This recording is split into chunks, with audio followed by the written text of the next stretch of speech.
Yahoo! Oh no! Princess, Boyong, bilisan nyo na! Gawin na natin yung group project natin! Tignan nyo ho! Malapit na kaming matapos ni Iska! Saglit lang naman, Bebang! Kumakain pa ako! Ay naku, Princess! Baka hindi ka na naman gagawa ah! Bahala ka! Wala kang score kay Teacher Magda! Si Boyong nga! Naglalaro lang din eh! Mabilis lang naman gawin yan eh. Di ba? Sabi ni teacher, i-drawing lang yung mukha natin. Kaya-kaya ko yan. Naku, wala ka pang nagagawa eh. Paano yan matatapos? Dapat hindi na lang kayo sumama eh. Hindi naman kayo tumutulong. Hayaan na nga lang sila, Iska. Tapusin na lang natin itong ginagawa natin. Sige, malapit na rin ako matapos. Magkukulay na lang din ako. Ako din! Kukulayan ko na lang tong buko! Kulay! Violet! Yahoo! Wow, Bebang! Ang ganda ng drawing mo! Kulay violet yung buhok! Tapos kay Iska naman, kulay green din! Hoy, Princess! Gawin mo na rin yung project natin! I-drawing mo yung mukha mo! Paniguradong pangit! Ikaw din naman, Boyong ah, hindi ka pa tapos kasi hindi ka naman marunong mag-drawing.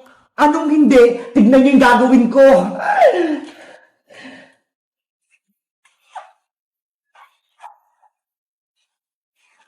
Ano yan, Boyong? Hindi naman drawing yan ah.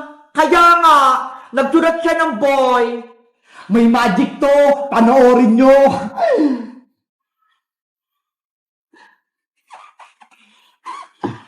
Ano kayang gagawin ni Boyong?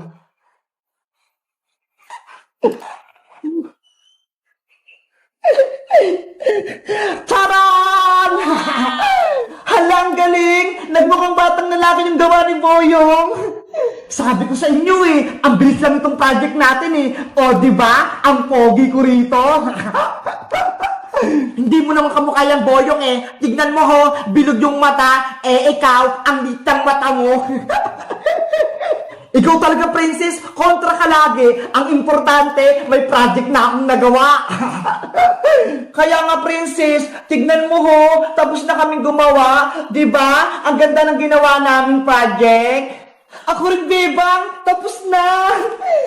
Ikaw na lang walang project, Princess. Kukulayan ko na tong drawing ko. Ayan, kamukha ko na si Sangoku. Akala nyo, hindi ako marunong mag-drawing ha? Tignan nyo, may gagawin ako.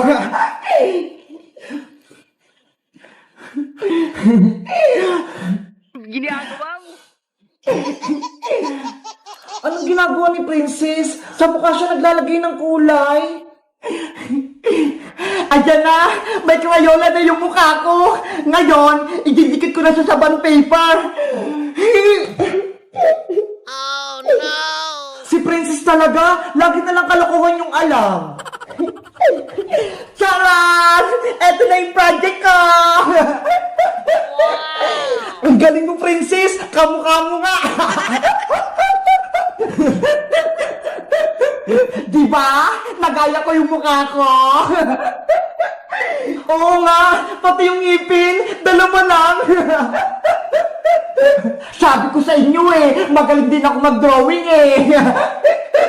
Panigurado, mataas yung bibigay sa'yo na score ni Teacher Magda, 100. Tara na, pumasok na tayo sa school. Panigurado, matatapos si Teacher Magda sa drawing ko. Hello guys! Ako si Princess! Gumawa kami ng project dito sa bahay nila, Bebang. Sabi ni Teacher Magda, i-drawing lang yung mukha namin. Sa tingin nyo guys, kanino pinakamagandang drawing? Kay Iska? Kay Bebang? Kay Boyong? O akin? Mag-comment lang kayo kung sino pinakamaganda.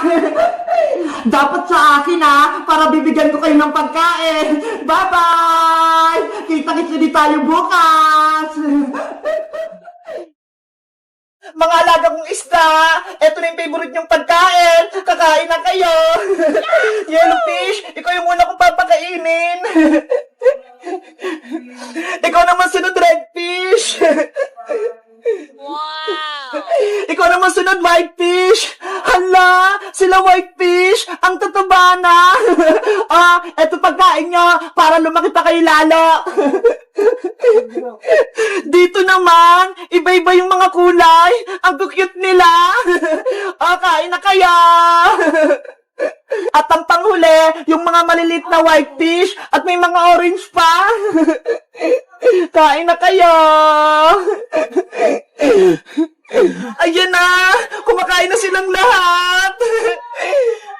Nasaan ka si Bebang? Sabi niya maglalaro kami ngayon.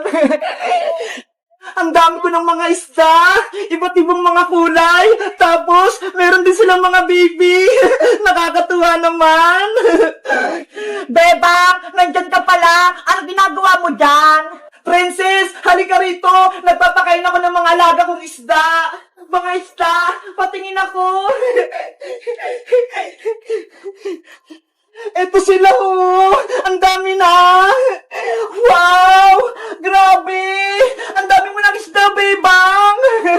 Princess, naalala mo ba nung kinuha ni Boy yung mga isdang kanal? Oo, dyan nahuli tayo sa kanal ni Aling Sonia. Nagsumbong ako kay nanay, kaya binilan niya ako ng maraming isda. Kaya ayun, naparami ko na sila. Ang galing mo naman mag-alaga, Bebang. Naparami mo kaagad.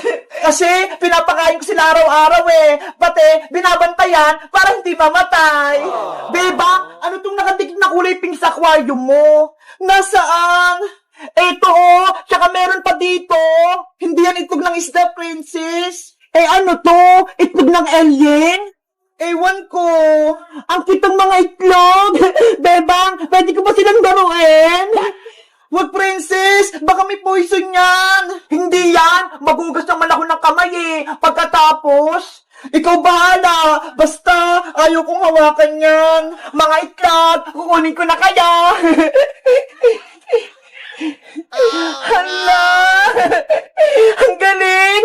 Ang dulas! Katiri, Princess! Bitawan mo na yan! Hindi naman ito nakakatakot, Bebang Yung isa pa, kukunin ko! Anong gagawin mo dyan, Princess? Bakit mo pa kinuha? Di akin na lang, pipisahin ko. Ano? Kawawa naman sila kung pipisahin mo.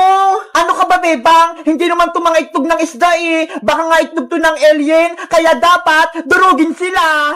Naawa kasi ako, Princess. Baka hanapin sila ng mama nila. Di ako na lang itudurog sa kanila. Bahala ka nga dyan. Mga itlog, pipisahin ko na kayo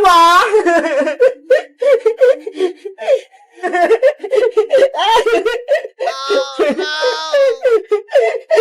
Ayun! Napisa ko na silang lahat! Naku! Busog na yung mga itlog! Bebang! Meron pa dun Kukunin ko para may aalagaan ako! Papagalitan ka ni Aling Tiri, Princess. Huwag mo na yung kunin. Akong bahala, Bebang. Itatago ko to. Guys, sa tingin nyo, kaninong itlog tong kulay pink? Nakita ko rin sa aquarium nila, Bebang, Alam nyo ba? Mag-comment lang kayo. Bye-bye!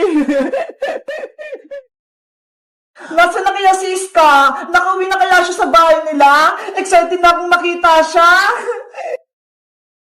Sino kayong nasa labas? Siguro si Iska na yun. Bebang, ako to si Iska. Buksan mo yung pinto. Ay, si Iska nga! Wait lang, Iska! Nandyan na ako! Hello, Iska! Welcome back! Hello din sa'yo, Bebang! Hoy, Princess! Bakit ko yung nandyan? Nasaan si Iska? It's a prank! Ako lang to! Wala si Iska! Ikaw talaga, Princess! Pasaway ka! Niloloko mo ko! Excited kang makita si Iska, no? Siyempre! Miss ko na siya! Ang tagal-tagal ko nang hindi siya nakikita Ako din Miss ko na si Iska! Sana dumiretso siya dito sa bahay nyo para makingi ako ng pasalubong. Bakit ka pala pumunta rito sa bahay? Gabing-gabi na Wala kasi akong ginagawa sa bahay Kaya nagpaalam ako kay nanay na dito matutulog. Talaga? Dito ka matutulog, Princess? Oo papayagan niya ako. Promise. Yay! Mag-sleepover dito si Princess sa bahay. Bebang, ano yung hawak mo? Saging to, Princess. Merienda ko. Wow! Ang sarap naman yan! Hinog na! Meron ka pa niyan, Bebang? Naku! Wala nga eh! Last na to! Ano ba yan? Gusto ko pa naman ng saging! Hindi ko ibibigay sa itong Princess! Kasi favorite ko tong saging eh! Bago mo kainin yan, Bebang, may magic ako sa'yo! Ano naman yung magic mo, Princess? May hawak akong panyo dito, di ba? Gagawin ko tong saging! Talaga? Gagawin mo rin yung saging? Oo! Magaling kaya ako mag-magic. Sige, gawin mo na yung magic mo, Princess. Okay, pero bago ang lahat, hawakan ko muna yung saging mo para makopya ko. Ito, hawakan mo huwag mo kakainin. Paano mo naman gagawin saging yung panyo, Princess? Pumikit ka muna, Bebang, para gumana tong magic ko. Okay, pipikit na ako. Matagal na matagal huwag kang sisilip. Oo, wala nga akong makita eh. Tapos, magbilang ka hanggang 10, huwag mabilis Okay, magbibilang na ako. 1, 2, kakainin ko na itong saging habang hindi nakikita ni Bebang. Oh no! 3, 4, 5, 6, 7, 8, 9, 10! Ayan, naubos ko na! Ano, Princess? Tapos na ba yung magic mo? Tapos na, Bebang? Naging saging na yung panyo ko? Bubuksan ko na itong mata ko, Charan! Eto na yung saging, Bebang! Ano yan, Princess? Hindi naman saging yan, Saging kaya to. Tignan mo, babalatan ko. Oh no! Diba? Mukha na siyang saging. Hoy, Princess! Niloloko mo ba ako? Ibalik mo na yung saging ko. Nako, wala na yung saging mo, Bebang. Bigla nang nawala. Princess, saging ko yun. Ilabas mo. Ito na nga yung saging Kunin mo na to. Isusubok kita kay Nanay Princess. Ginawa mo yung saging ko. Bebang, uwi na pala ako. Hindi na pala ako matutulog dito. Bye-bye! Bebang! Natulos ako! Deserve mo yan, Princess! Kinain mo pa yung saging ko, Ayan tuloy! Napaka mo yung balat! Natulos ka! Yung puwet ko! Masakit! Guys, malapit nang umuwi si Iska. Excited na ba kayong makita siya? Mag-comment lang kayo. Bye-bye!